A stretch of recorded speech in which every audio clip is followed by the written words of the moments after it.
what is your Super Bowl match? You don't have to pick who you're going to have win Super Bowl, but what two teams are we going to have in the Super Bowl this year? I said no predictions. I said, give me Patrick Mahomes, bitch.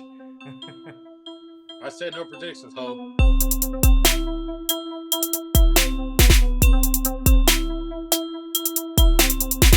What up? Cinco Squad, back in the house, episode 144. I know y'all missed us out here. People are wondering where we're at.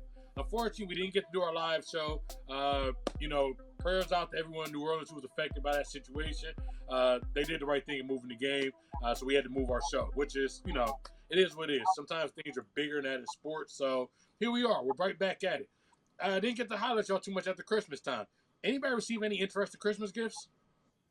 I did. Look behind me right there from Mikey. It says, Grandpa Jay, I am absolutely official now. So John won't call me by my birth name. He'll call me by my show name.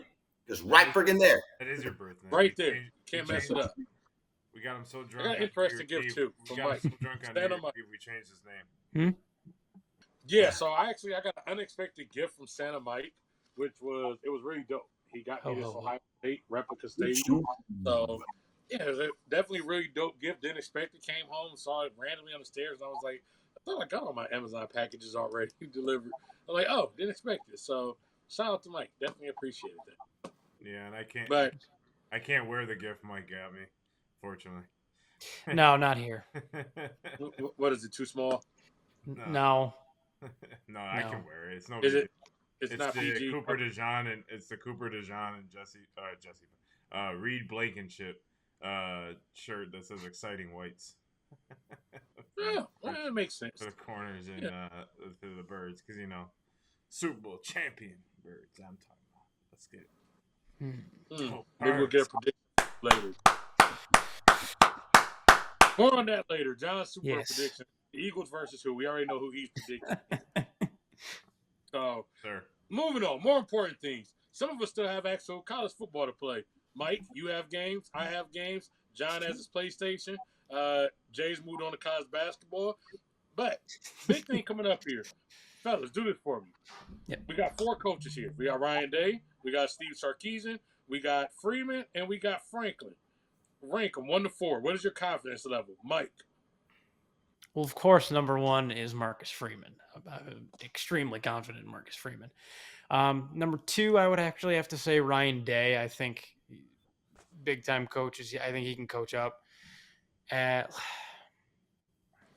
I'll go Sark at 3, and I will go Franklin at 4.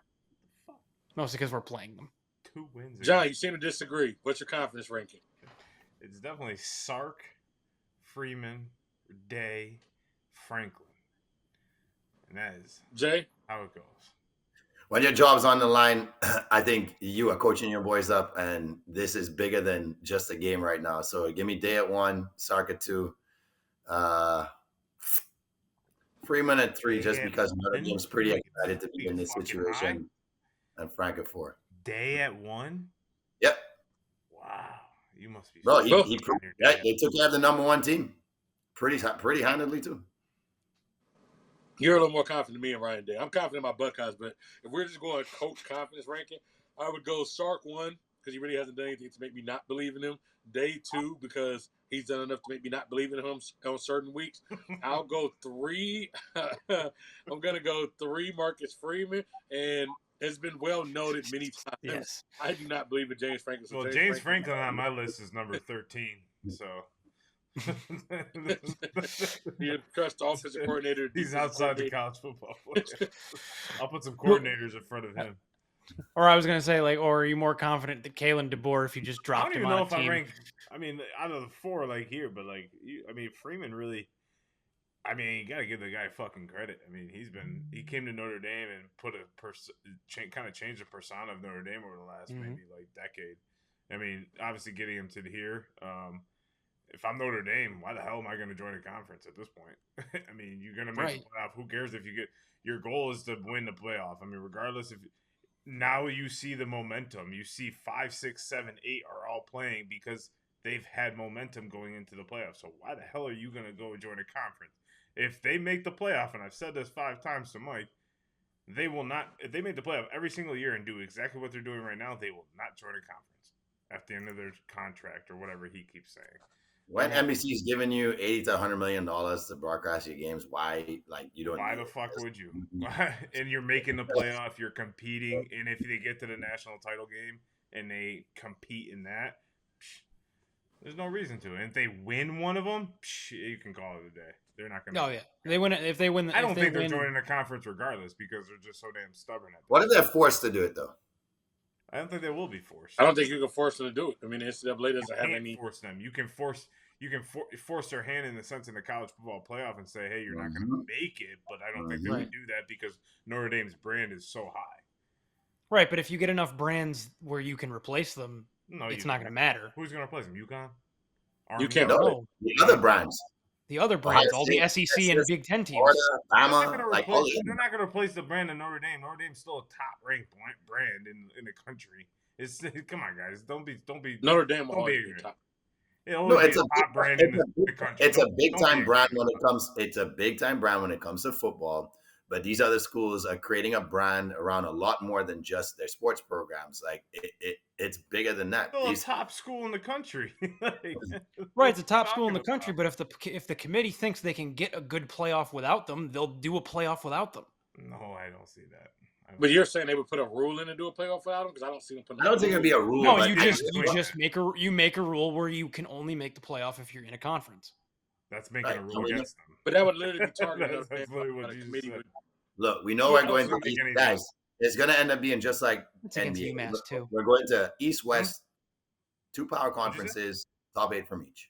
Yeah, unless they go to 2 power conferences, that would be the only way. Because other than that, they're not going to make a rule that solely targets Notre Dame. Because that would look at Boise State. Boise State would be out of that mix at that point because they're not a Power 5 conference. They're in the Mountain West. So they're going to be in the Pac-12, but they're in the Power 5. If it was like this year, it would be they wouldn't have gotten in because they're not in a Power 5. The rule is that you have to be in a conference, not a Power 5 conference. Mm-hmm. That's what Jamie said. Power 5. No, I said conference. Oh. Okay. No, he said a conference. He was saying like. I don't see that though. I can't see that. Notre Dame is a big brand. At the end of the day, this is good for college football to have them in versus Boise State in the college football playoff. I think this is a good 4 that are going to be in there because they're all 4 big brands of college football, regardless of the coaching, regardless of whatever. This is big brands. That at the end of the day, it don't matter what the hell you're talking about. They're going to allow Notre Dame in the playoff. Or they would have done it a long time ago when it was 4 and not let them in before. So, well, the irony is if they were to join a conference, it might be the Big Ten, and they would have 3 schools in there. Most likely be the Big Ten, but I can also see them coming in and saying, "Hey, why not just win the ACC every year and get in automatically?" Yeah, I'm not going to do that because the money's in the Big Ten. Because the money, the Big Ten. The money, yeah, of course. But I'm saying, as a school, if you're going to join a conference, I mean, in football, why not just join the ACC and just go dominate that conference like Clemson did for all those years, and they can go in there, and then when FSU and Miami leave for the SEC in a couple of years. I get what you're saying, but the money buyout of the Big Ten would trump so much money they would command it. Is the reason why Texas left the Big 12. We're talking about buyout. Because the point is, the money that they would put on the table for them to come over would be so much higher. Yeah, I get you. That I get what you're saying, but the money would probably be like triple to go over there. No. At the end of the day, cash is. Both are true. If like the Big Ten money didn't exist, then yes, it logistically makes way more sense to join the ACC and just run through the way if they play like they did this year, where they probably could have. Yeah. But the money's going to be triple. But the money's See them ever, even if they don't join a con, I don't see them ever getting rid of Notre Dame as a brand. And you should be for that, Mr. Notre Dame. I'm arguing for your team, and you're arguing against them. Mr. Notre Dame. I still think they're joining the Big Ten at some point, but that's just me. Okay, so speaking of the Big Ten, they're playing a Big Ten team. Mm-hmm. Mike, we got Notre Dame, we got Penn State. What is your score, and what's your X factor to look for in this game? All right, so my score is Notre Dame 28, Penn State 17. I think we can handle Penn State. I'm less nervous about being able to handle Penn State than I was being able to handle Georgia. I think now that they've gotten over kind of the Georgia hurdle where it's like, not only all the talented players they have on the team and all the talented coaches, including obviously Kirby Smart leading the way, but just like the aura of the, national championships and all that Georgia had. I think getting over that, I think it's instilled a lot of confidence in them. I think that they're playing their best football. We always talk about all the time how it's about when you play your best football. And if you play your best football in the playoff, then you can be successful. And I think that's what they're doing. So I think we can handle Penn State so long as Abdul Carter isn't able to be allowed to impose his will. I think if he can get into the backfield, that's what worries me.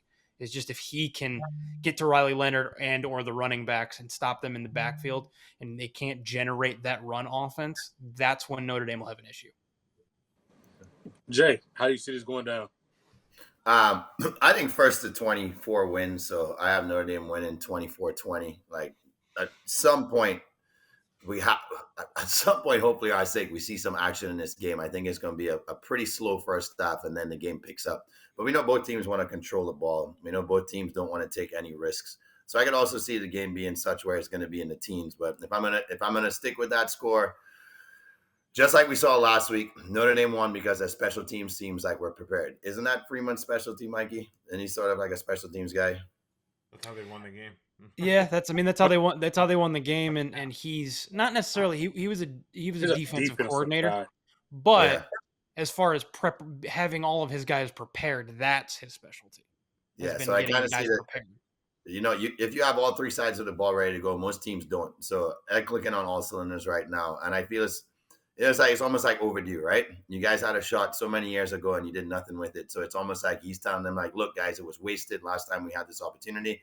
We need to put Notre Dame back in that discussion where we are a perennial school. We're not just a school trying to compete for a championship, but we can win one. And I don't see James Franklin having that same effect on his team. So I feel like Freeman has his boys ready for this moment more than Franklin does. So Notre Dame 24, Penn State 20. Go ahead, John. Tell us how your boy James Franklin is going to get it done. No, he's not going to get it done. Well, I didn't see enough against Boise State. I mean, granted, all they had to do was stop the backfield, and that was pretty much it. Clogged the middle. Genty was done. I think Genty still got 100 yards out of him, but after like 50 carries, right? So, I mean, I think this is going to be the absolute snooze fest that I expect. It is going to be Notre Dame 49, Penn State 10. I was about to say snooze fest. So are you going with 40 points or not? And he goes to 49. It's a lot of scoring.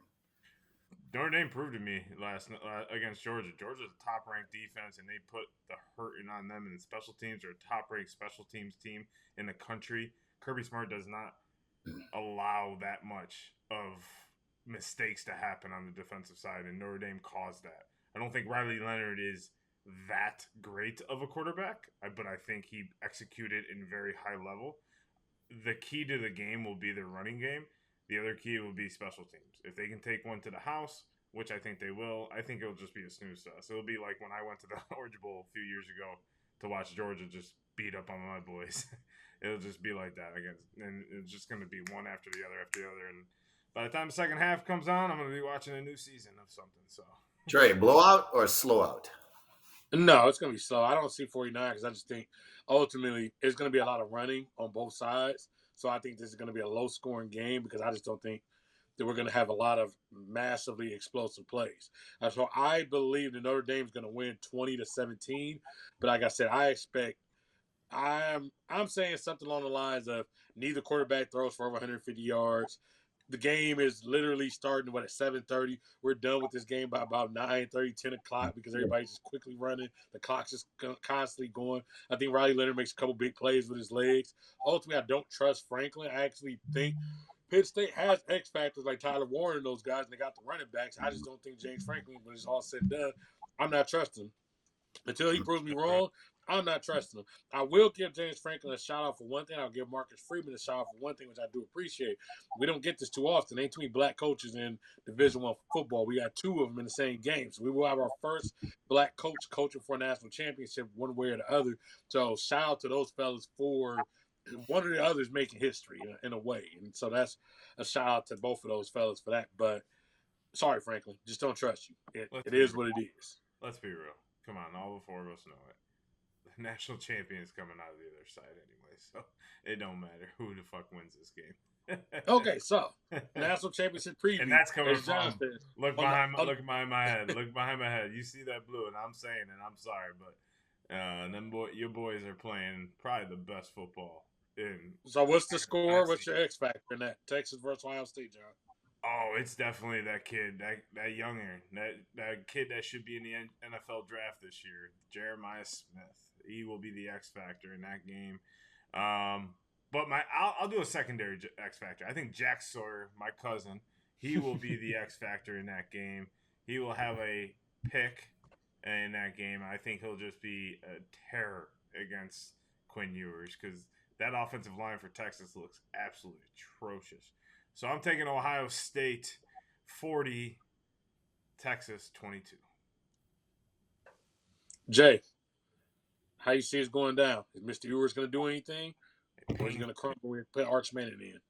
He has to do something in order for them to stay in this game. And that's what we saw in the Oregon game as well. Oregon did not do anything offensively in Ohio State. So, well, thank you very much then. If you guys didn't come to play, then this game's done. And your boy Smith was like, I think I will go back to my high school days and treat you guys like a bunch of freaking JV kids. I mean, he was a man-child in that game.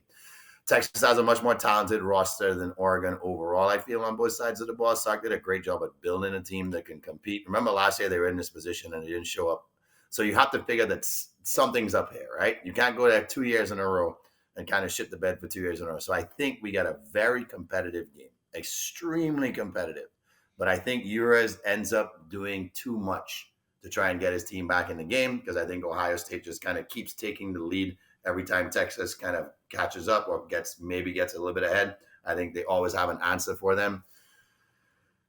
I don't know if I'm feeling high score. I mean, I've debated whether or not there's going to be a slow tempo game and Ohio State pulls away. Right now, they're 5.5 point favorites. I can kind of see it being in that touchdown range. So I'll tell you what, let's go with Ohio State 31, Texas 24. Can I just say, like, where the fuck was that Will Howard all year for y'all? I mean, like, we're going to congratulate Jeremiah Smith, but I mean, Will Howard was putting some dimes on him. Like, just boom, pinpoint guys left and right. I was like, what? I was like, I know Trey's sitting there thinking, like, where the fuck was this all year? Like, let him play more loose. You play when it means the most, right? But it's just like all those stressful games where you're sitting there like, God damn, Will, come on, do something. It's like, and now he's just locked in, zeroing in on guys, just pinpointing guys left and right. It's pretty cool to see. He's playing more loose. He seems to be a guy who has to early get going. And the thing is, Chip was always trying to establish the run early and then say, okay, well, now I'll let him go. Now they're like, okay, we're going to let you establish this, then we'll get to the run. So I think that's where you're getting a lot of, a better version of Will Howard, for lack of better. Mike, how are we feeling on this game? Taking my Buckeyes? It will be the Ohio State Buckeyes 31, Texas 14. I think Ohio State during this playoff has shown clearly that the talent is more, the overall talent is way more on their side than it is Texas's. And Quinn Ewers has just not been the same since he got hurt. It's just something has always kind of seemed off with him to me ever since he came back. And there's all the talk, of course, of like, oh, put in Arch. It's like, okay, you kind of dance with the girl that brought you as far as like Quinn's been the guy for them. And obviously Arch is the plan next year, but they're going to ride out Quinn until, the wheels fall off. Unfortunately, I think the wheels fall off here. I'd agree, Jay. I think he's going to do too much. They're going to do too much. And Ohio State is just going to keep the pedal to the metal like they have the whole playoff, and they're just not going to let up. And that kind of 3 number ones in the receiving core, how can you not win? And 2 number 1 running backs, how can you not win, at least offensively? And so, Trey, with that being said, right, here's my thing to you. So, obviously, we always want our team to be playing their best ball at the right time. So, it's not like, oh, we obviously felt like, were they pacing themselves all along? Is that how we feel? Like, it's like, just get us in there and then we'll play our best ball? Like, was Day just playing with everybody? Absolutely not. He was not playing everybody. He was overthinking. No, what happened during the year, he was overthinking too much because he was listening too much to what the media said instead of doing what was right in front of him. So everybody says, okay, you couldn't beat Michigan. The reason you didn't beat Michigan because you weren't tough and the front lost. So what did they do? I'm going to try to ram it down their throat. It's like, no, that's not the right strategy for this. But you're listening too much to the media and trying to listen to how they're saying you need to run it down their throat. Same thing he tried to do at Penn State again. Same thing. He did that several times. Instead of saying, okay, my best weapons are outside. I got a quarterback who needs rhythm early. I'm going to get him in rhythm early and then try to get it going. And that's what they've done in the playoffs that they didn't do all year. Beginning of the year was run, pass. That's how they would start every drive. Then we get to the playoffs, and they're like, I don't give a damn. We will come right out and start throwing the ball. And then when you start falling back, now we got these two studs and running back. So, no, I don't think he was playing. I think he was playing with his food, yeah. And the truth is, Texas, they food. We're on a business meeting. That's why I'm wearing this bow tie. Because this is a business. We're going to go out there, we're going to kick their ass. It's going to be 38-23. Ohio State 38, Texas 23. Then I see some people talking about Quinn Ewers' revenge. Revenge for what? We didn't do shit to him. He came here, took our money, and bounced. So, what revenge for what? From all accounts, Quinn has said that he was treated right at Ohio State, and that's all great. Flashback. Why did we end up with Kyle McCord? Because nobody came to Ohio State that year because everybody, first off, Quinn had to start behind CJ, or had to sit behind CJ. Fine.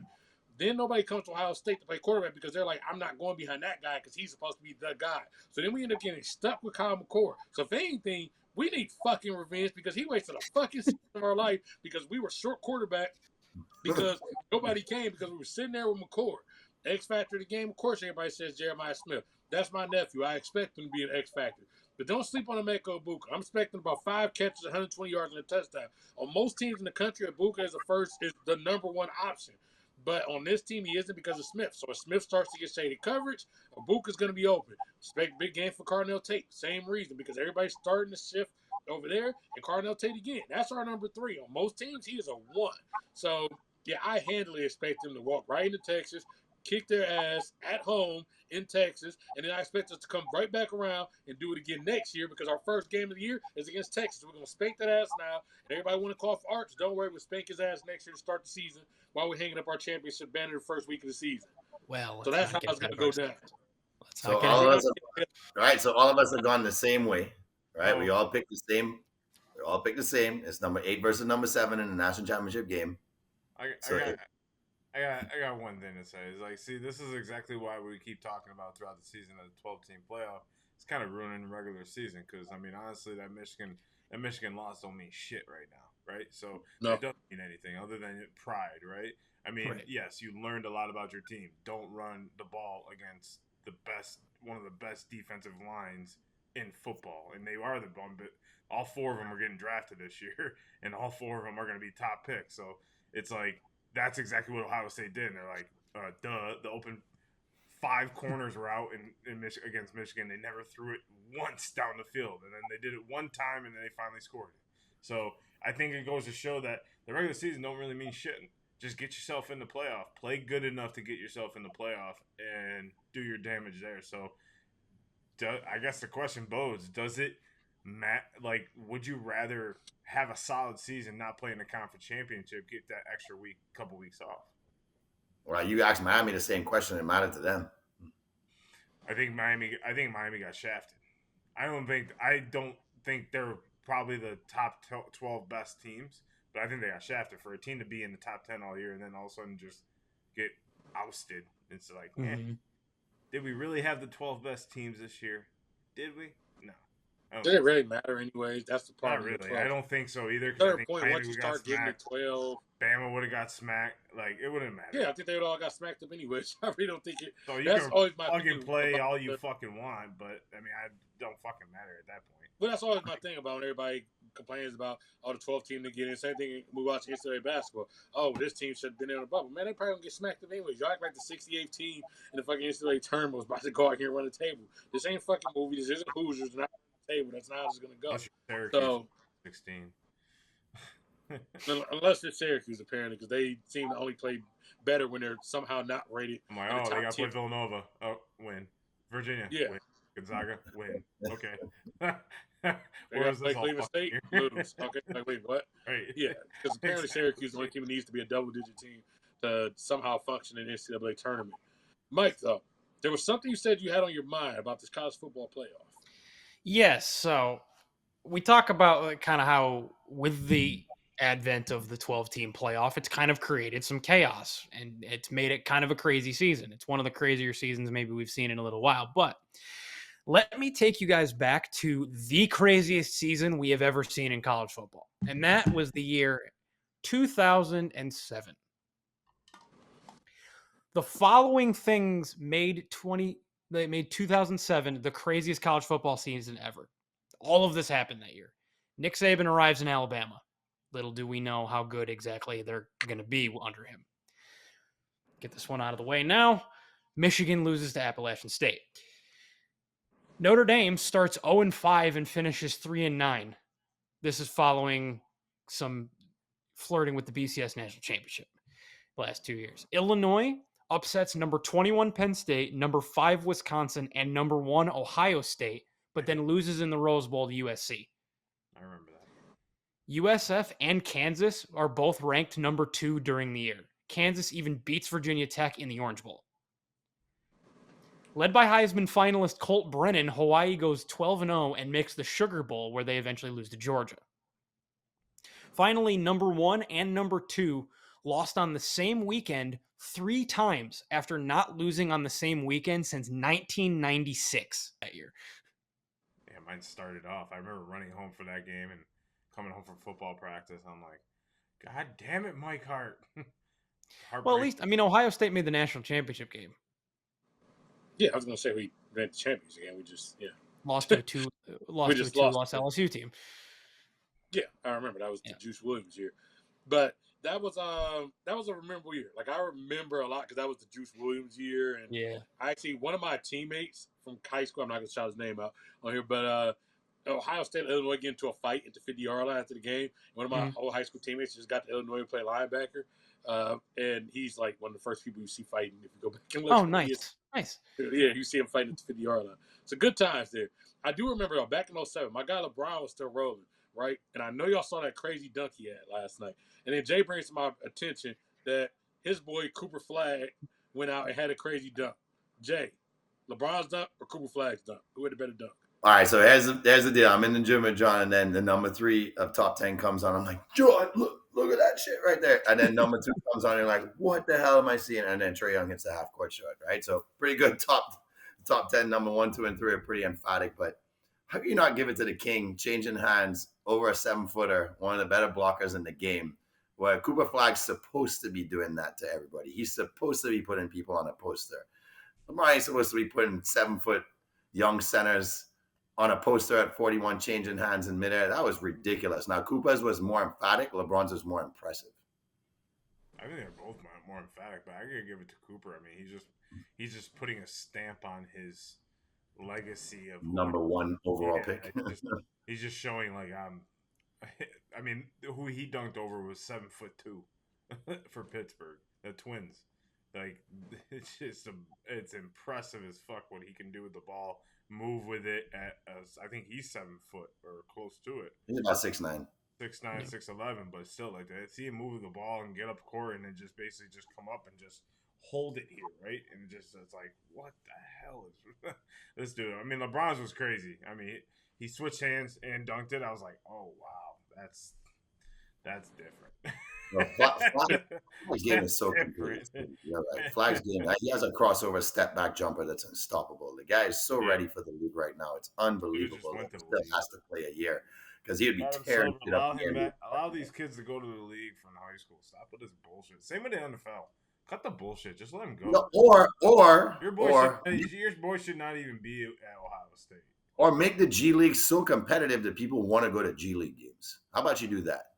True.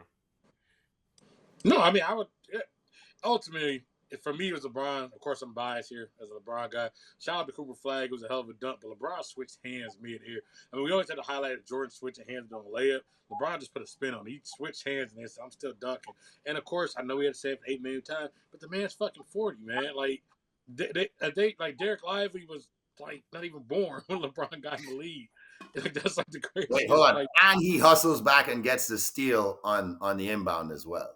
Right, yeah, so he follows that play up with a defensive play. You're not supposed to do that either. But honorable mention to Zion for that one-hand 360 freaking Statue of Liberty where John and I were looking at each other like, that looks like he has more spring in his pop than when he was at Duke. That was pretty damn impressive too. So like is in great shape, like Mhm. great shape. But I know everyone in the front office was like, Yeah. please land, please land. Okay, he's running. Okay, we're good. Okay. Anytime I got ties of shoes, they got to hold their breath. Mike, did you see the dunk?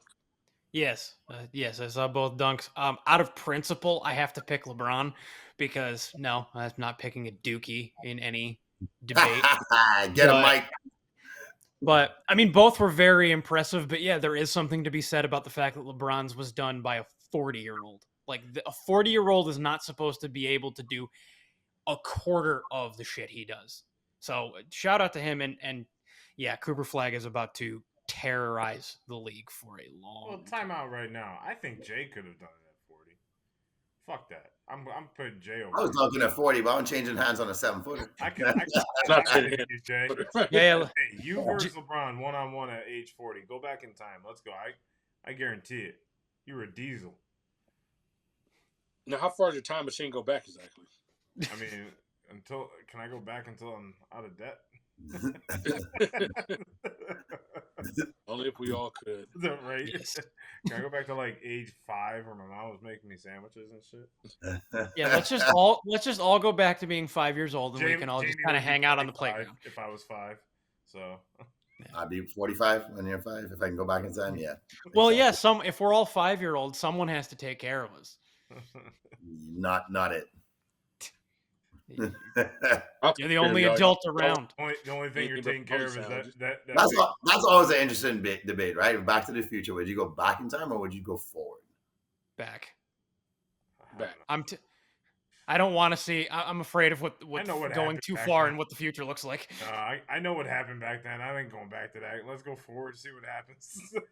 Fuck this. No, I'm going back with more knowledge. I can go. Yeah, I'm going with the. I'm Biff. I'm going with the sports almanac, and I'm making all the right. That's what I'm saying. Biff for the win. Going right back in there, invest in Amazon and Google and all types of crazy. Yo, talk about locks of the week, bro. I'd have 10 million followers because I'd be making people millions every week.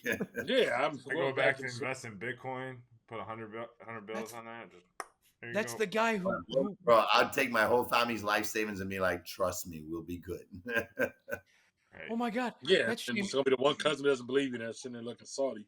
Jamie, we have to have breaking news. How's the loaf of bread behind you? The loaf of bread. Behind you. The dog. Dunzo. And he's out. And he's out. 1, 2, 3. He's out. All right. 4 days. The public cam is gone. he loves that blanket. We do need to get a GoPro and just cut have him running around the living room. Have him every so often cut to the Bubba cam. Yeah, where's my bat? Twine mouth growling because the robot cam is fucking licking himself. Now that's content. So he got a full. Yeah, Bubba's had a full day. We got a full day of football. Actually, we got 5 days in a row of football. We got a Thursday, we got a Friday, we got football on Saturday for NFL, Sunday NFL, and then night football, boys. Woo! So if you don't have enough NFL, if you don't have enough football in your life, then I don't know what else more you want other than just 24 hours of football. I'm pretty sure we're headed there. First game we got though, we got the Los Angeles Chargers, we got the Houston Texans. By the way, shout out to everybody in LA. Hopefully people are able to, restore homes, stay safe, and, just get everything back together. It's a bad situation out there. So hopefully these fires stop very quickly out there in Los Angeles. But as I said, we got the Los Angeles Chargers. I still want to call them the San Diego Chargers so bad. They're the San Diego Chargers. We got the Houston Texans. John, what's your score? How do you see that game going down?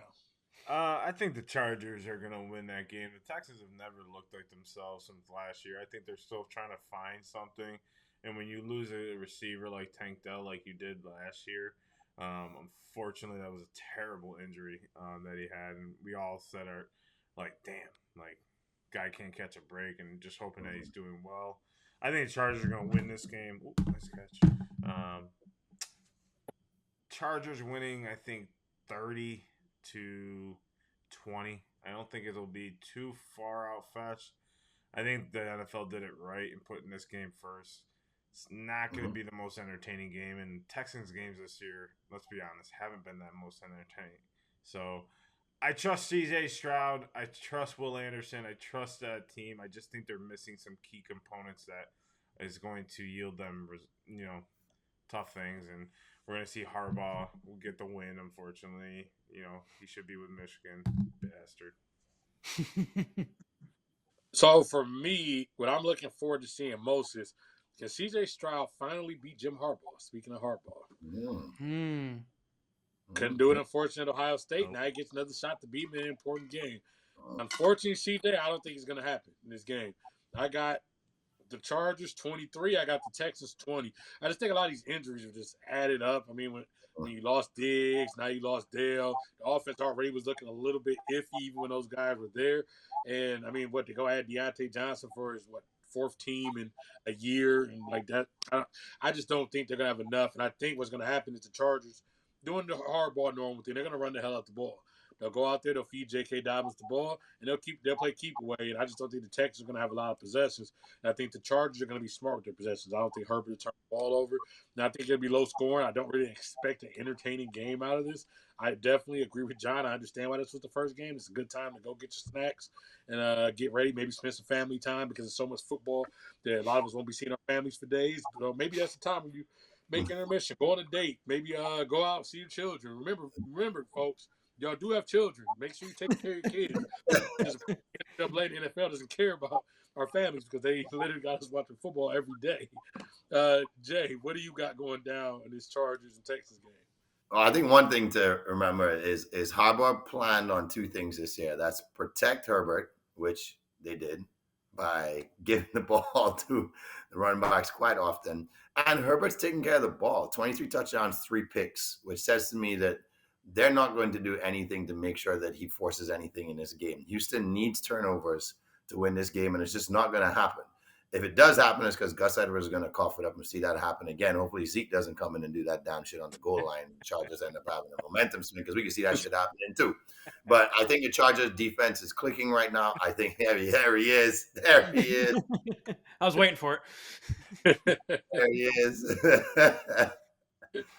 And I just think Houston has lost too much on the offensive side. They've lost 2 of their best weapons, and you're not going to win in the playoffs if you lose 2 of your best weapons against one of the best defenses this year. So Chargers 21, Houston 13. You know what's ironic is that the fact that it took plantar fasciitis for Justin Herbert to finally stay in the pocket, do what he was supposed. Well, no, do what he was supposed to be doing, sitting in the pocket, picking defenses apart. He actually looks a lot better. You had to force him to do it. His plantar fasciitis because he can't.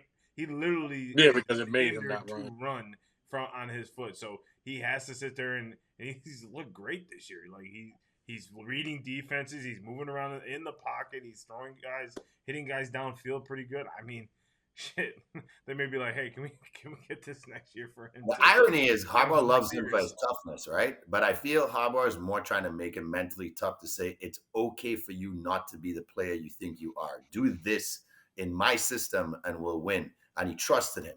So I feel like a lot of times when he daps him up for being tough physically, I really feel it's to big him up so he feels better about him trusting the process of what's happening. There's a difference from being tough, though. There's like tough, like, okay, I can take a hit. Yeah. And then tough, being able to say, I don't need to take that hit. That's being tough, too, right? Being able to sit there and say to myself, I am valuable as a player that doesn't need to take this hit.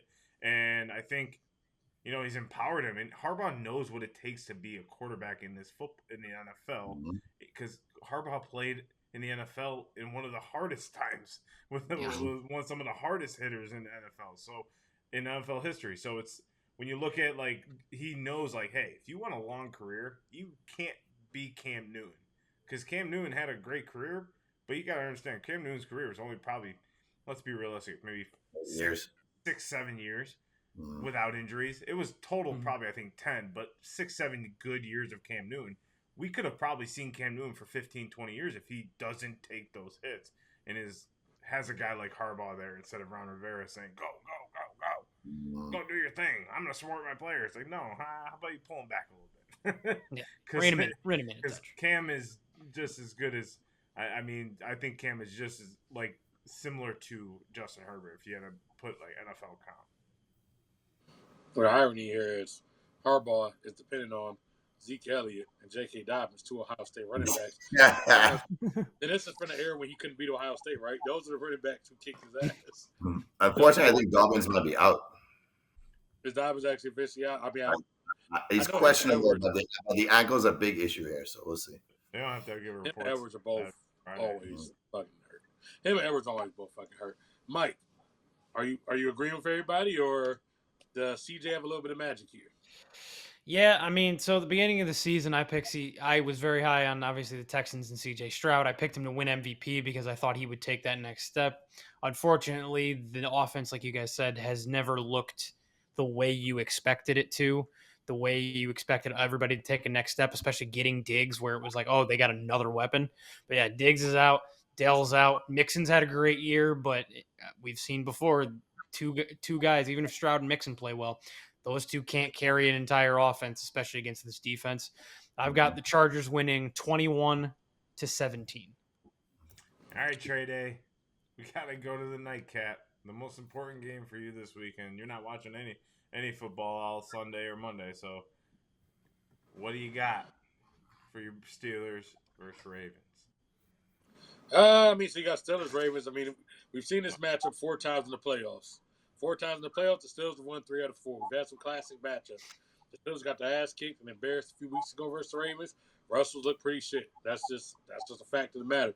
I think what they have to do is they have to get creative. To me, and I keep saying this, plug Justin Fields in there sometimes. I'm not saying he has to start. Start Russell, and there's certain pockets where you put Justin in. Maybe let him get a quick run, get 5 yards, take Justin back out, put Justin back in again. And later in the fourth quarter, you sneak in, and then this time everybody says, oh, Justin's running. And Justin turns around and throws the ball and maybe gets a 40-yard pop. It's going to be a tricky game, though. I'm Steelers winning 18-17. Oof. Now, how did I come to that score? 18. The Steelers will not score a touchdown in this game. There are going to be 6 Chris Boswell field goals. Again. There are going to be 6 field goals. And Chris Boswell, who's been clearly the Steelers MVP, maybe outside TJ Watt. Actually, he might have just been the fucking MVP because sometimes he accounted for all the points. So Chris Boswell is going to come through. But there's been a lot of times with Lamar, he's been up and down. With the Steelers, he's been kind of shaky in the playoffs. So I think we're going to get the ghost of Lamar's past in the playoffs and the ghost of Lamar in a typical Steelers game.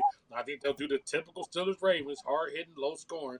Like I said, Chris Boswell, 6 field goals. They're win this game, going 18-17. John, I got the Steelers winning this game. I think, unfortunately, Lamar and Derrick Henry is not enough.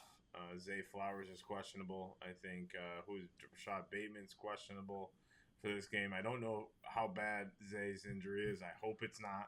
At the end of the day, I want everyone healthy, all stars, especially for seeing Christian Watson going down, against season-ending injury. That's terrible in the week 18 to see. He's not going to be there for the Eagles game, but I think the Steelers are going to win this game. I have 18-9. It's going to be that type of fucking game. keep it low. Yeah, Mike, we're going to get some in this game. It's going to be a low-scoring game. Yeah, so I agree. I think it's going to be a fairly low-scoring game. I have the Ravens winning because I think they're going to have just enough to get past the Steelers. So I have the Ravens winning 17-13. Yeah. Jay, I think you got some points coming on the board. Yeah, I definitely have points coming on the board. I just haven't been impressed with what I've seen with the Steelers when they're playing the caliber of team that they were supposed to try to compete against to close the season. We even said it. If they don't get enough wins heading into the gauntlet and schedule to end, they may end up missing out on the playoffs. And for their sake, that didn't happen. And we're happy we have a division rivalry. And we say, okay, well, these teams are familiar and they know each other. That doesn't matter to me right here. Yes, your boy's going to end up making some key plays in this game. But Derrick Henry will take control of this game. No matter what you guys try and do schematically, defensively, he'll take control of the game. And guess what happens if you shut him down? Lamar's going to go off. Either way, choose your poison. It's one or the other. I know Prentice said Lamar hasn't had great games against the Steelers in the past and everything like that. I don't see it happening this time. The Ravens are playing probably the best ball of any team in the AFC right now. They are definitely, which you would have hoped, but I say we saw this team as a Super Bowl favorite. I mean, shit. We say that they put the colors out there and it looked like 49ers Ravens Super Bowl because the damn logo was red and purple. And we know the freaking Deadskins ain't making it in the NFC. I would love to say it might be the Bucks and Ravens, but I have a feeling Ravens might make it into AFC Championship game. So I have to pick them to win this game, and I'm picking them to win this game 27-10 because you guys can't score the ball. Are you sure the Ravens have looked at the best? Because they have not looked the best the last few weeks. They have not at all. They have not scored the ball well. They have not. I think Mr. Mahomes would they have have not something been to say. efficient throwing the ball. The only thing that's been efficient is their defense. That's what's been efficient. Their scoring has not been there. So, Bro, they played the Giants and had their way with the Giants. okay, the Giants. Well, I mean, so did everybody else. They played a Wait, fucking. I'm saying, like, you're trying to say they didn't. Like, what games were you looking at? Like, they played teams They that didn't they just look great against the Steelers the last time they played. And remember, the Steelers are going through a gauntlet of a schedule, and they had to play fucking 4 games in 6 days almost. It felt like. Yeah, we knew the scheduling was. You're gonna judge that. You're gonna judge in 10 days they had to play 3 games. You know, an NFL it needs that recovery time and everything like Well, that. hold on, time out. Hold on, time out. Last 4 games that. of the year. Hold on, last 4 games of the year. 35 since the Eagles lost. 35-14. Which one? 34-17. Since the what? Since the Relax. What? Since what? I don't give a shit about your game. 35-14, 34-17, 31-2, and 35-10, and you tell me that they're not moving the ball well. They're not playing. They average 35 points a game. I mean, one of those games are the Browns. I'm just sorry. It doesn't matter. They average 35 points a dude, game. And the Giants, dude. Like, relax. Like, 2 backups are playing. Like, come on. I see 34-17 against the Steelers here, too. Now, some folks They will didn't say look great during the season. Look, some folks will say they think did the they score Bills are defensive playing the touchdowns? best. Look, did they? Or special teams?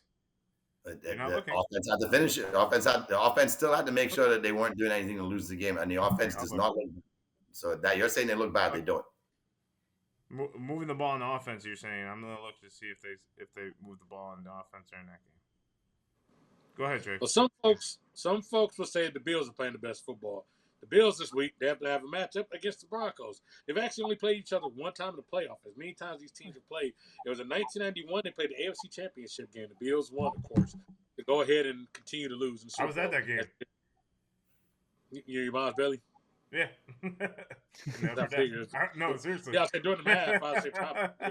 I was at that game. Yeah, I said doing the math, probably so. Mike was a thought during that game. He was a possible thought. Mike was made that game. No. Mike Mike used to like to think that he was made once the Rangers won the Stanley Cup in '94, but the math doesn't work out there either. Well, Mike, yeah, how do you got this Broncos and Bills game going? So I mean, credit to Bo Nix. I will not call him the nickname that we had dubbed him earlier in the season because he proved that he's not that. What? And the Denver Broncos, it was Bo Picks because at the beginning of the year he was throwing a lot of picks, so people call him Bo Picks. Credit to them; they had a fantastic season. They played a lot better than I thought they would this year. And Bo has been so far a much better quarterback in the NFL than I expected him to be. However, it is true the Buffalo Bills are playing some of the best football in the entire NFL, and it's at home. I don't see Denver. I know they've played the cold before, but it's different in Buffalo, so I don't see them making it. I will say the Bills win 35-10. That sounds right. Jay, does Bo have any magic? No.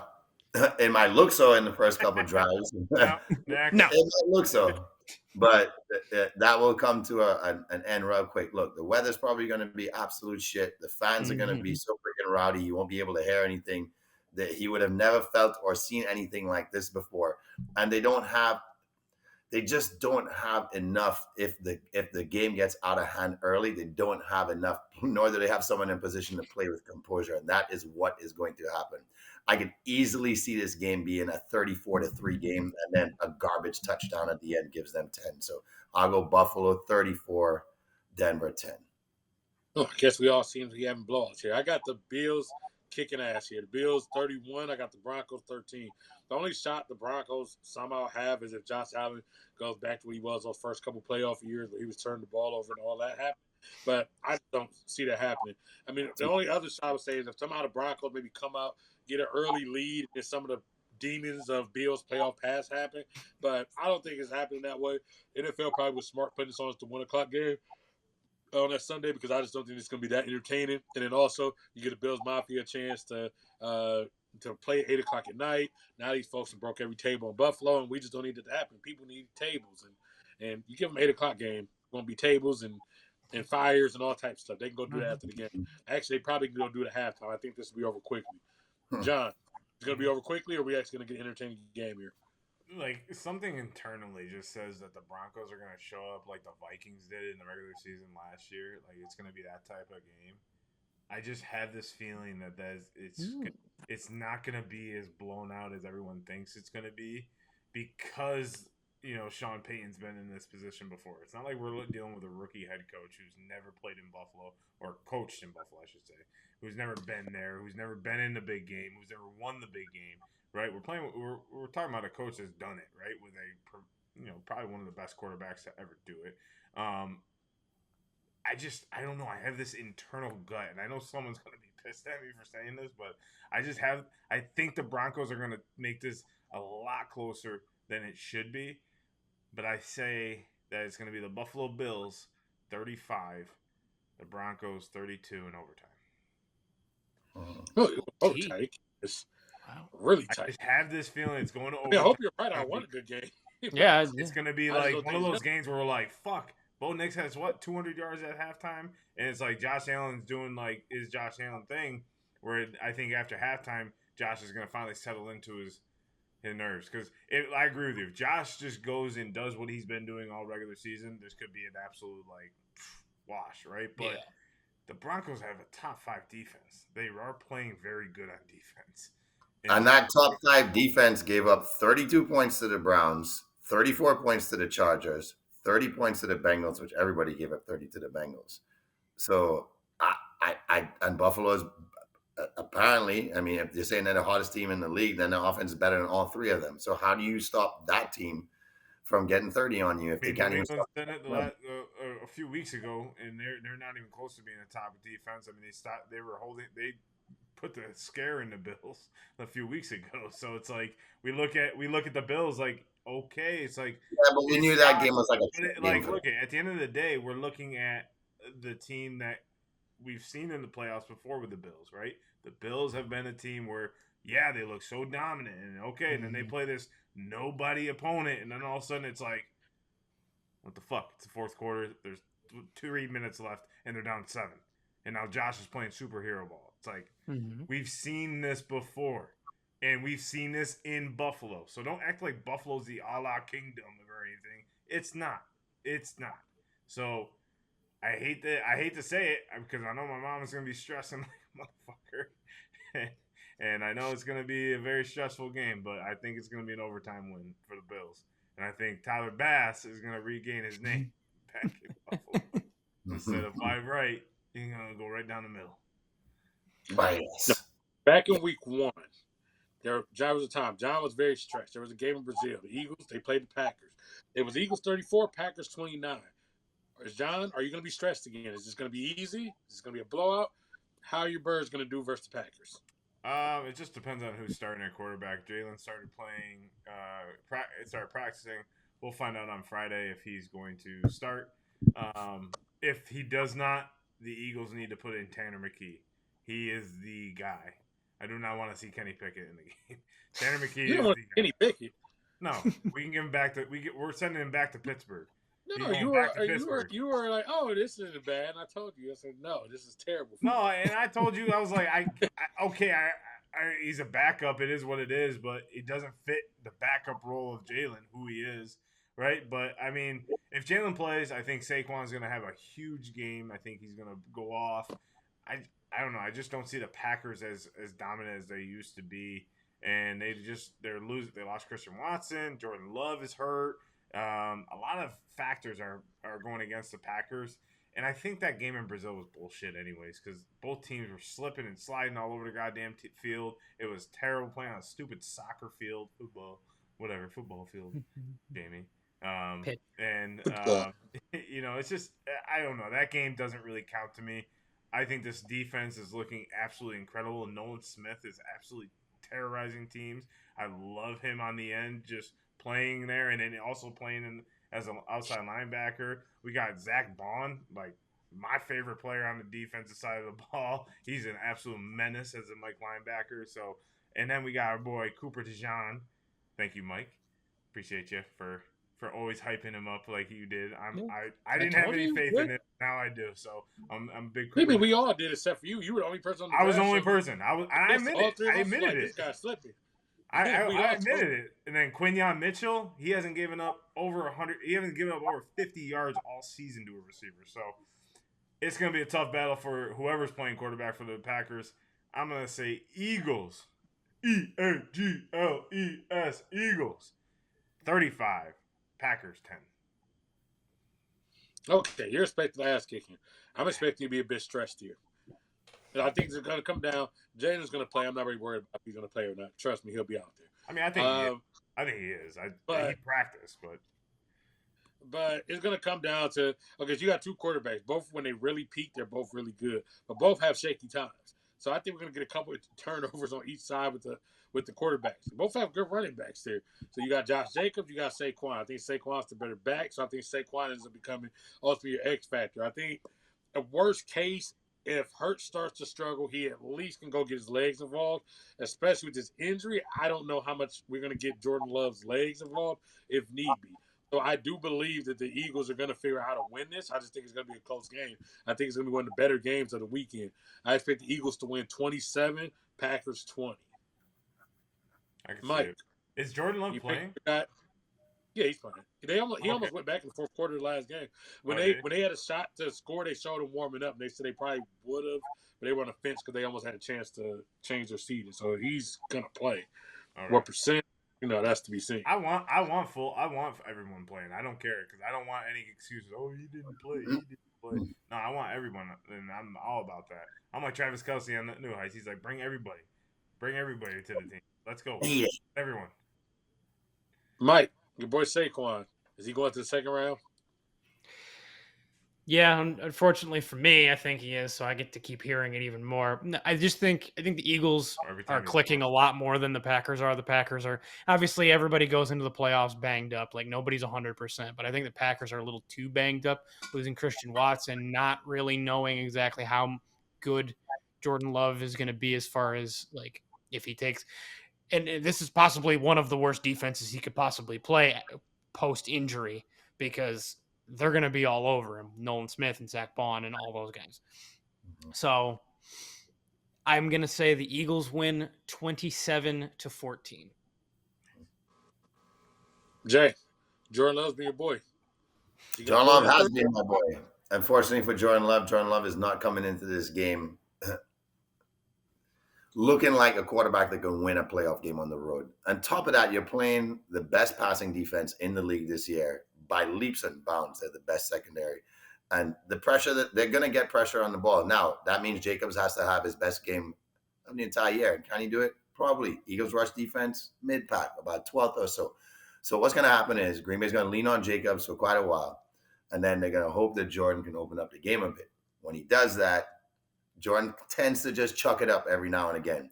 Given it's a little bit windy, given that he's probably going to try and be a big playmaker at the wrong time, Eagles are going to force 2 turnovers. They're going to be the difference in the game. That's why the Eagles are going to end up winning this game 21-17. Okay, so keep it close. We're also going to keep John on some medication. Make sure he's not too stressed. Blood pressure doesn't get out of crazy. If y'all need to, make sure y'all hold him back so he doesn't snap and try to jump through the TV and make a tackle or something. Well, at least I don't have to worry about Jamie now fucking giving away the scores when I'm on the phone with him. It's true. I'll be right next to you. Well, that's a good thing. You'll be next week because you don't have to worry about I'll just travel in the future and I'll just come back with a cheese head and laugh at your ass before the start of the game. You're allergic to cheese, you vegan. Yeah, I won't eat it. It's on my head. What a contradiction. It's also not actually made. Fucking cheese head. Actually, I'm not put a chicken wing in your mouth too. Cheese. He's the exact opposite of a meathead. Mike with a dino wing. He's a tofu head. Yeah. Yeah, tofu is. Fucking- That's what they make the cheese heads from. Tofu. I can eat that shit. Moving on to Sunday night. Is Jay going to be stressed? We have the Commanders. We have the Bucks. Will we have a stressed out Jay, or will Jay get to relax? We have a matchup of two former Heisman Trophy winners, Jaden Daniels. We have Baker Mayfield. Baker Jay, Man. what is the Baker man going to do? Is he going to come through? Baker Man is going to be shining under the bright lights at Raymond James Stadium on Sunday night. Yeah, the Bucks. Here's why, though. It's not really going to be Baker. It's going to be the defense. The defense is going to come into this game feeling like they know they have to keep Daniels in check. Daniels seems to have cooled off a bit in the month of December. I think teams are finally figuring it out. Of course, we see that happen with a lot of rookies that go after a hot start. I was thinking this team still hasn't really found their identity. I think they're one of those teams that just scramble and figure out a way to win. The team is scary because they could linger, and I think they're going to linger in this game for a while. But our defense is going to make a big play. They're going to force a turnover, and the Bucks are going to end up winning this game 27-24. It's going to be close. Mike, Jay, is he going to be stressed out? Is it going to be an easy game? Oh, it'll be an easy game for Jaden Daniels.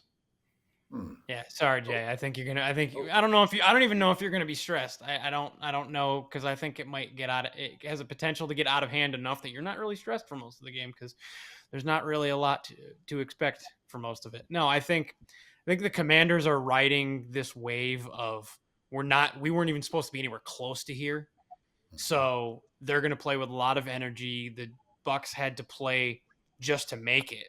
They had to play their asses off. So I'm going to say the Commanders win this game 31-17. I think we're going to end up with a shootout here. I think actually one of the bigger shootouts of the week. Yeah. I would not be surprised if we have both prediction if both quarterbacks throw for 300 yards in this game. I think these defenses have a long day or night. I think they're going to have a long night. I think you're going to end up with something like the Bucks 34, the Commanders 30. I just think ultimately I'm trusting a little more with the experience. I mean, Baker's played in the playoffs before. The Bucks were just here, where you got a lot of the Commanders people. Daniels would be his first playoff game. These other guys haven't been there, and I think it's going to be a little bit of growing pains. But I think they're going to perform good. I just, like I said, ultimately I'm going to trust that the Bucks have a little more pedigree with their whole team basically been in the playoffs.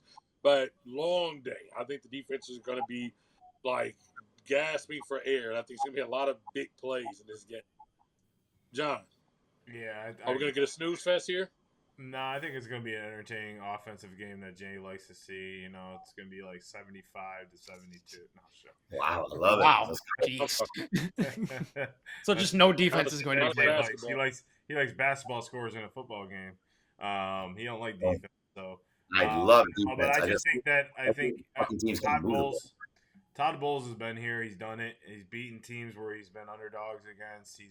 He's shown up, and one thing that we got to say about the Bucks defense is they show up and play in the playoffs. Even though they're a little depleted than they have been over the last few years, they're still a pretty solid defense, right? They can still ramp it up, and I think, it's different times. I also am nervous because if I was Jay, because you're playing Jaden Daniels, where you're getting a rookie quarterback who has never been in the playoffs, and sometimes that can go one or two ways. It can flop miserably, or the guy could have his greatest game because he's so fucking locked in and so in tune, which I think Jaden will be. But I think it's going to be like 42-39 Buccaneers. So you're saying Jaden has the potential to be CJ Stroud of last year? And Yeah, if I he just takes think control, he's going to come out and just absolutely terrorize you guys in the first half, and you guys are going to figure it out in the second. But I agree with Trey. I think it's going to be like a 300-400 yard pass game for Beach. It's going to be like 800 yards of total offense for both teams combined. wow. Yeah, I'm expecting. Wild. I don't think there's going to be hard. I think Austin Eckler will be a coach at the end of the game, and same with Brian Robinson. See, I think it would get that way, but I think both quarterbacks are going to have multiple picks in the game. Yeah, but they're still going to throw. That's your identity. You're still going to throw. Yeah, they're going to keep throwing. But that will stop the game from being in the 30s because they'll turn the ball over Right. near the red zone. You're saying like it will be lower just because, not that they're not going to Right. throw. Okay. Yeah. Well, no, I can see a scenario where it's a pick six, so it might be interception. They may just put 6 on the board, or interception gives you short fields and now quickly score. I think it's going to be. I do think interceptions. I just think he's going to flip that field quickly. I think Jaden Daniels is kind of showing his colors throughout the regular season, and he's kind of he did plateau a lot. Where Caleb Williams, like you said earlier, kind of has been going on the rise. Where Jaden Daniels, when you made that rant about I think it's Jaden Daniels to lose, I think he lost the Rookie of the Year in that sense. He may not, right, because of what he did in the beginning and the playoffs. But Bowers, he was. You're right. Caleb Williams got better every single week. Where Jaden Daniels kind of plateaued, looked a little rusty, had the rookie yips. But yeah, I hear you, Trey. Let's get to Monday night. So Monday Night Football, we got our last game. We're gonna have the Vikings versus the Rams. Also interested in this game, Kevin O'Connell from the Sean McVay coaching tree. Remember, Kevin O'Connell was the offensive coordinator. Kevin O'Connell was the offensive coordinator of the Rams when they won the Super Bowl. So it'll be interesting to watch Sean McVay have to go ahead and play his assignment. It's so fucking wild to see that there's a 14-3 team as a 5 seed. It's so weird. I'm not lying. I look at it every day. I'm like, golly, that's so weird. And people are going to be a prisoner of the moment because what happened last week in Detroit. But that crowd, there was no way Detroit was losing that game. There was no freaking way they were losing that game. Not with Man Campbell. I don't think that. And everyone's like, oh, Sam Darnold. All the talk shows all week long. Get up, first take, Pat McAfee, all talking. And I'm surprised Pat McAfee because he was been on Sam Darnold. Mm-hmm. Sam Darnold can't do it. He's not worth it now. It's like, a week ago you were saying he was MVP of the league. So that's the Favre. That's the kickback of being on primetime. When you're on primetime, everybody illuminates everything. If he has the exact same game, it happens at 1 o'clock when it's 8 other games. People don't notice it much. But since it happened primetime, all eyes are on them. Everybody's going to notice this. Mike, is Sam Darnold going to get out of his funk, or is this the end of the Viking season? This is the game where the apprentice shall become the master.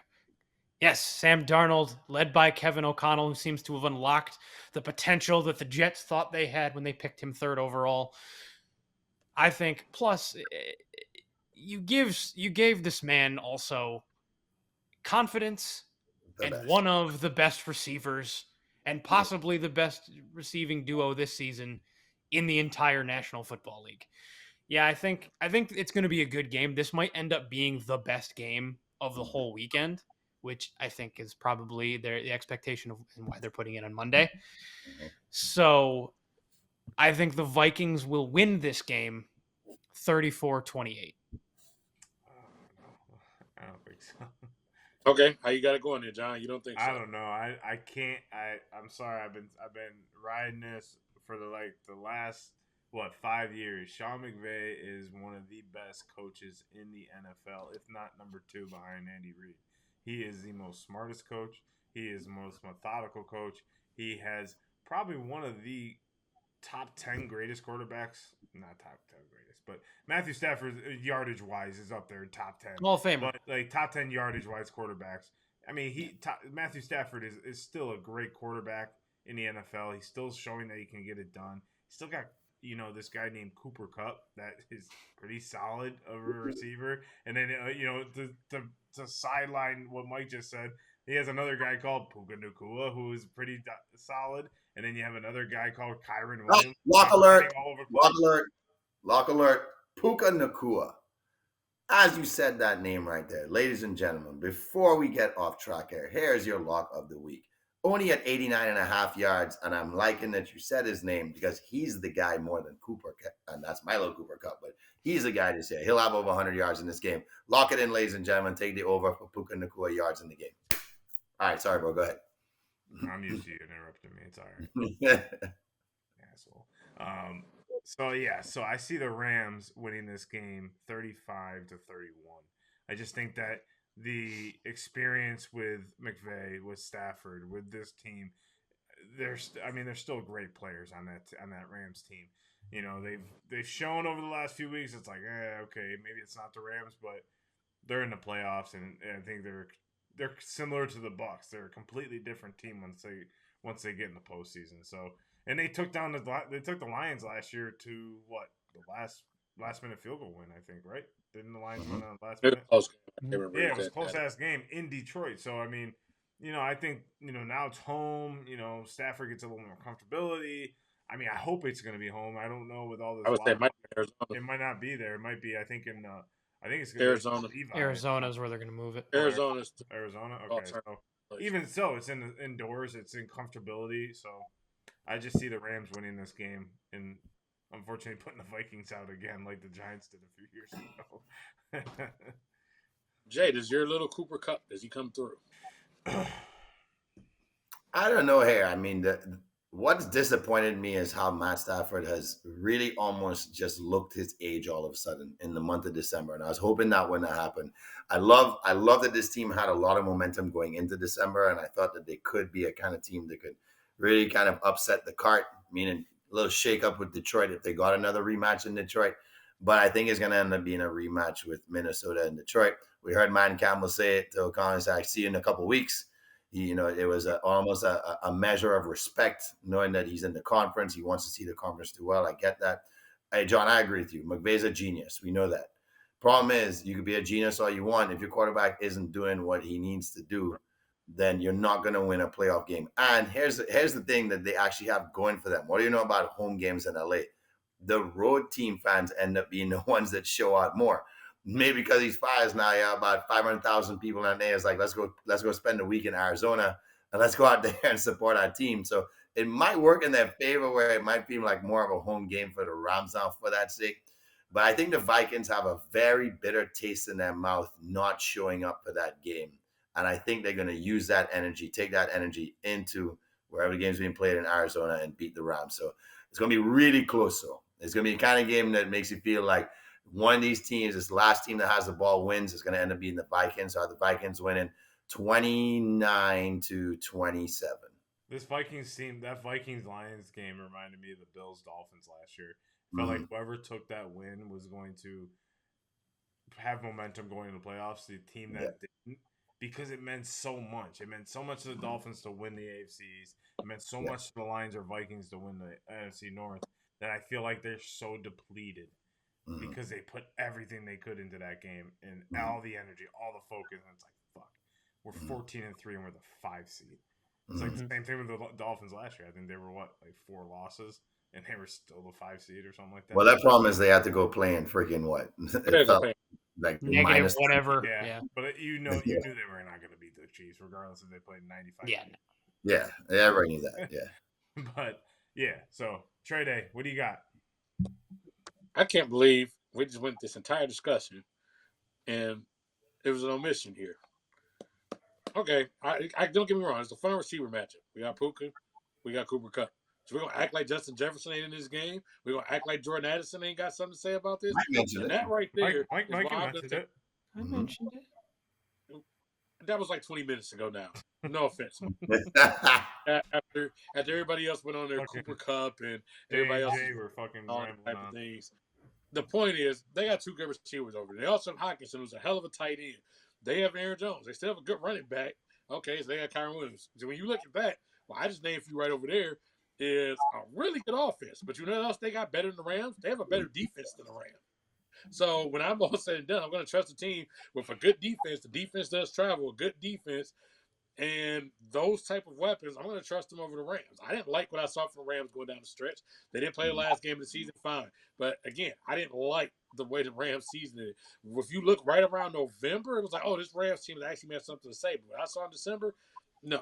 Now, I know some people will say, what did you see from the Vikings? There was one bad game. The Vikings had one bad game in basically the last 2.5 months.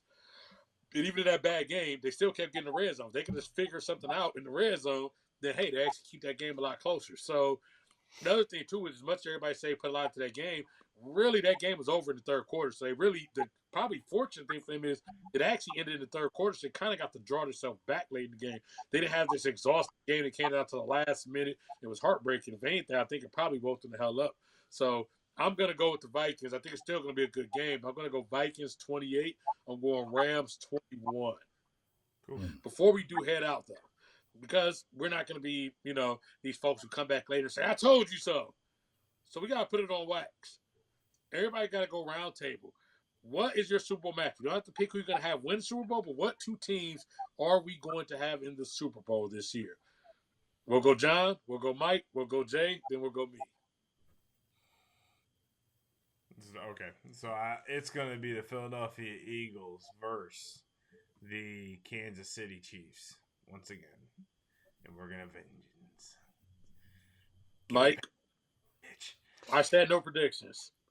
I said, give me Patrick Mahomes, bitch. I said no predictions, ho. It's still the holidays, extended holiday season. It is going to be the Detroit Lions. Welcome, Bubba. Against, until they give me reason, the Kansas City Chiefs. The chefs. Yes. Jay? The health of the Detroit Lions is really putting me on edge to believe that they can make a run. I know they only have to win 2. I hate saying this. I hate it. But I think the Eagles will end up edging them out just because they don't have who they need to defend the Eagles' best offensive players. And Saquon will be the best player on the field when they play each other. Even though I love what I saw against the Vikings, I have to say the Eagles' defense is better. So I got the Eagles playing the Buffalo Bills. Eagles, Bills. John and his mother. John against his mom. Why are you doing that to me? Yeah, John and his mother. Why are you doing that to me? I want to see what that game's going to be like, and I know why I'm doing it. Yeah. You doing that to me? Oh man. Okay, so it's pretty obvious I'm picking the AFC. Who do I always pick in the AFC? Michael The Jordan. Chiefs. Of course, I'm picking the Chiefs. Again, as Mike said, until proven otherwise, we pick the Chiefs. The Chiefs will be there. And I guess similar to Mike, I'm putting Man Campbell in there. I'm going to put the Lions in the Super Bowl. They're getting back Montgomery. Everybody's saying there's a very realistic chance Montgomery's going to play in the divisional round. He's playing. Yep, Yeah, he's so playing. okay, so now you're back in, and they seem to keep finding ways to just plug people in. So, what tells me for 2 weeks Campbell can't figure out how to just plug pieces and figure out how to do it. And I think that bye week is key for them because they needed to rest for everybody. Yes, just so they, even if nobody else doesn't come back healthy, just so they don't get anybody else hurt, they needed to rest. So right. That's where I'm gonna go. But make sure y'all in the comments leave us y'all picks. I know some of y'all are going to disagree. Some of y'all are going to probably put Lamar in there. Some of y'all are going to say, we're full of shit. Why do we all pick the Chiefs and the Bills? Some of y'all may say, oh, no love for Jordan Love. Go ahead. Put it in the comments. Let us know how y'all feeling. But for everybody who stuck around, we haven't done this in a bit. A couple weeks, we didn't get to stump the squad. So, what's everybody's favorite time? Stump the squad. Let's go. I'm so happy we're back. Favorite segment on the show. Time for you guys to test our knowledge and see if you are smarter than the squad. So if you want to play along, do not cheat. You get the question right, give yourself 2. If you get it wrong, -2. You get more points than us, you win. Let us know we suck in the comments after you like and subscribe. So, ladies and gentlemen, I'm excited to get back to my winning ways. I was on a little streak, and I figure you guys just sabotaged my streak there and cool me off. So yep. Let's get back to it. Mike, I'm never throwing it your way, I think, for the first question. I haven't done it in a really long time because you've taken a long time in between wins. So go ahead, Mikey. Take it away. Thank you. So, tell me, gentlemen, this past week, after Malik Neighbors set the Giants franchise receptions record for a rookie in a single season, who held the Giants rookie single season receptions record before Malik Neighbors? Was it A, Ike Hilliard? You said the Giants record? You said the Giants rookie receptions record in a single season. Yeah. Was it A, Ike Hilliard, B, Steve Smith, C, David Sills, or D, Mark Bavaro? Who was say B and C again? B was Steve Smith, C was David Sills. Yo, it's messed up. Jamie's looking up answers. We hear him typing. Fucking yep. I'm not looking up shit. Yeah, you are. Steve Smith. It's what was the third one? David Sills. One before that? Steve Smith. I'm gonna go Smith. Give me Sills. Okay. This week I have successfully stumped Grandpa Jay. It is Steve Smith. But not that Steve Smith. There was another Steve Smith. Looking at the answer Ass. Fuck y'all mofos. I actually think knew we that did- answer. I heard him say it on the broadcast. Damn, I was hoping. They said I was it on the hoping you- broadcast that he caught the pass. I said it to John and Jamie in the apartment, but I didn't. I figured they might not remember. Oh, yeah. I I was like, oh, Malik Neighbors just set the record, and he passed Steve Smith, but not that Steve Smith. There was another Steve Smith. That's all. Wow, Mike, you're just gonna call us out and that we weren't listening to you. Wow. Well, you were. You got it right. I took a guess. I thought You it was just called Steve- yourself out and said you I thought were it was listening. Steve- I thought it was Steve Smith from like the Carolina days. I didn't know it was. No, we never had him. I Unfortunately, didn't think y'all had him. I was like, all right, let's just go with Yeah. that name. No, he was out of USC. We picked him in like the 4th round, but he had one really good season. All right, who's next? All right, I'm gonna pass it back to Grandpa Jay. All right, gentlemen. So I have been on this Buffalo Bills wagon for quite a while now. So I want you guys to tell me. We know they have a very treacherous playoff record when it comes to late in the playoffs when they make a deep run. However, they have played in a lot of playoff games in their history, make that 40 games. But I want you guys to tell me, of those 40 playoff games, how many have the Buffalo Bills won? Is it A, 19, B, 21, C, 22, or D, 23? 22. 23. 21. Gentlemen, I have successfully stumped the squad. The correct answer is 19 because they lost too many fucking Super Bowls. So they're 19 and 21. And to the Chiefs too much. But they may get past that 500 I mark. know they this had year. a run in the 90s and the 80s. I was like, Yeah, they won. They went so many times. I thought they just won a lot on the way to getting to the Super Bowls. all right, so. All right, John. We'll just go around the horn. All right, so give me a second. I'm doing the scores on my phone. I got my pen and paper. Fucking up. All right, so Grandpa Jay and Mike at -2, Trey and me at 0.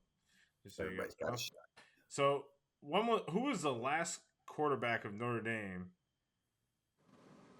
to? Who was the last quarterback to play against Penn State? That played for Notre Dame. Who's the last quarterback to play? Not win, but play. I typed it wrong. I typed it in wrong. Last quarterback who played against Penn State. Is it Brady Quinn, Jamie Clausen, Carlisle Holiday, or Tommy Rees? Carlisle Holiday. Yeah, I think it's Holiday. I'm gonna just run with the fighting Irish fan over there. Take me on a holiday to 2 points. On Holiday. I have successfely stumped Nobody. the squad. It is Jimmy Clausen. It's Jimmy. 2000. Awesome. God damn it. In what? What year? 2007. The last time you guys played. Oh, see, I thought it'd been longer since we played them. All right. That is long. It's 17 years. I know, but if it was Holiday, it Holiday would have been even before longer. that. Yeah, Holiday was before Clausen. So Yeah, Jamie Quinn at was before Clausen. -4. I'm at 0. Go ahead, Trader. Okay. So, NFL Wild Card Weekend. What team has the most wild card losses in NFL history? The Steelers, the Giants, the Eagles, the Buccaneers. Oh God. Yeah, I did it. Say it again. What team has the most wild card losses? Our in teams. NFL history? Which one of our The teams? Steelers, the Giants, the Eagles, the Buccaneers. Most wild card weekend losses? Yes, most wild card weekend losses. Okay, I think it's the Eagles. I'm gonna go with the Buccaneers. Based on recent history, I'm gonna go with the Steelers. Jay's going Steelers. Because John? wild card's only been around for what, like 20 years, right? We're not giving you part clues here. And the wild card's been around longer enough. We're not giving you A clues. lot longer than 20 years, bro. What's your answer, John? I said the Eagles. Oh, I didn't hear you say I think Eagles. it's Okay. So John has Eagles, Jay has Steelers, Mike has Buccaneers. Today, I have successfully stumped Jamie and Mike. It is the Eagles. Yeah, I remember hearing that The Eagles last have year. the most wild card round losses. Yeah. Does that make John the winner?